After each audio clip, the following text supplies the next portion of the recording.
माँ पवित्र पावनी नर्मदा मैया का हर कंकर शंकर है। हमारे चारों वेदों में नर्मदा नदी का अद्भुत वर्णन मिलता है। नर्मदा मैया पर भगवान शिव की असीम कृपा है।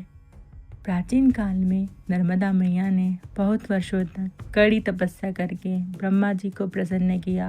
ब्रह्मा जी ने प्रसन्न होकर माँ नर्मदा से वर मांगने को कहा। नर्मदा जी ने कहा, ब्रह्मा जी, यदि आप मुझ पर प्रसन्न हैं तो मुझे गंगा जी जैसे पवित्र कर दीजिए। ब्रह्मा जी मुस्कुराकर बोले, देवी, यदि भगवान शिव की बराबरी कोई दूसरा कर ले, कोई दूसरा पुरुष भगवान विष्णु के समान हो जाए, कोई दूसरी नारी पार्वती जी के समानता कर ले और कुछ दूसरी नगरी काशीपुरी की बराबरी कर ले, फिर तो कोई दूसरी नदी भी गंगा के समान हो सकती है। ब्रह्मा जी की बात सुनकर माँ नर्मदा वरदान का त्याग कर काशी चली गई। पिलपिला तीर्थ में शिवलिंग की स्थापना करके तप करने लगी। कई सालों तक तपस्या करते ही रही। माँ नर्मदा की तपस्या से प्रसन्न होकर भगवान शंकर प्रसन्न हुए और उन्होंने कहा, मांगो देवी, क्या वर मांगती हो। हे प्रभु भोलेनाथ, तुच्छ वर मांगने से क्या लाभ, बस आज से आपके चरण कमलों में मेरी भक्ति सदैव बनी रहे।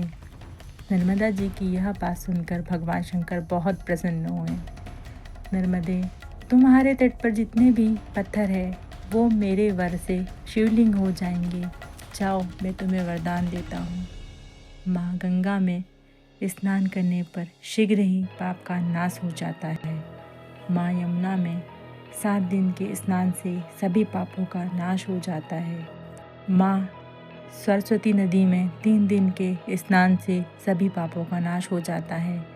पर मैं तुम्हें नर्मदे यह वर देता हूँ कि तुम्हारे दर्शन मात्र से संपूर्ण पापों का निवारण हो जाएगा।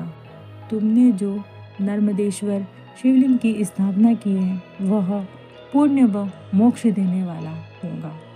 भगवान शंकर उसी लिंग में लीन हो गए।